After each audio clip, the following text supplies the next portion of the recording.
As I mentioned before, Harper's separatist coalition rhetoric caused the Conservatives to drop to the low teens in Quebec on a semi-permanent basis. This in turn allowed for the Liberals, the federal Liberals, to be competitive in Quebec for the first time in a very long time.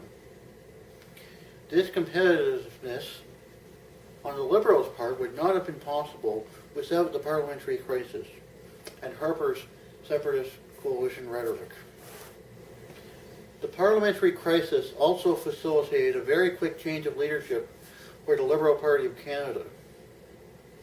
Instead of a long drawn-out and divisive leadership battle between contenders Michael Ignatieff and Bob Rae, the parliamentary crisis caused the Liberal Party to select Michael Ignatieff to be leader on an interim basis, and he was then acclaimed as the permanent leader in the following May's leadership convention.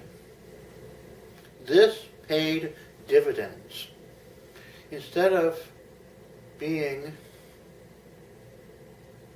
beset by the less popular Dion in the early months of 2009, the Liberals had a more popular leader whose ability to communicate in both official languages Liberal Party policy in a very effective manner was instrumental in increasing Liberal Party support. And before long, the Conservatives had lost ground, and in fact, the Liberals had overtaken the Conservatives in the polls under Ignatieff. What's more, Ignatieff proved to be quite a bit more popular in Quebec than Dion was, and therefore some polls showed the Liberals pulling ahead of the Bloc Québécois within Quebec for the first time in 5 years.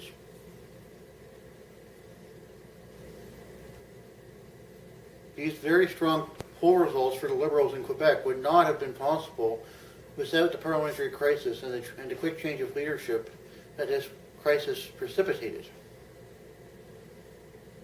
In short, the parliamentary crisis ended up increasing Liberal Party poll support to a very large degree.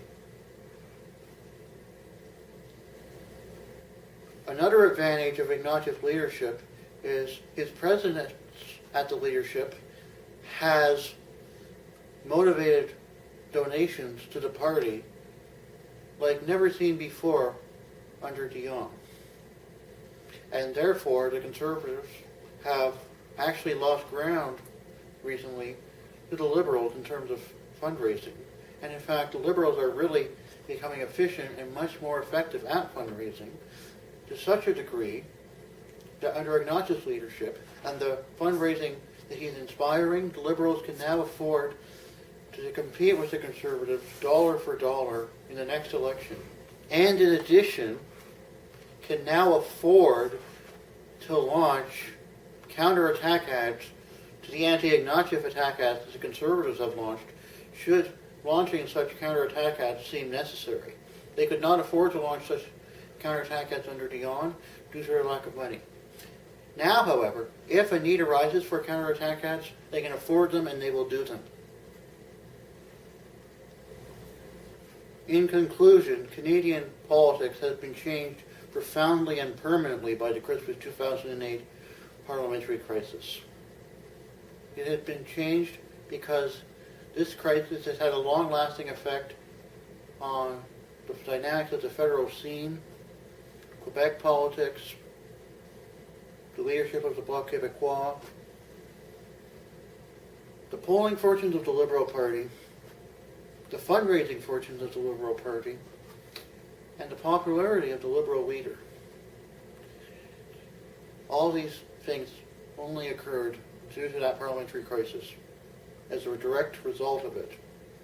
Hopefully, these effects on Canadian politics can eventually lead to a new federal Liberal government under which Canada can recover, thrive, and prosper well into the bright future.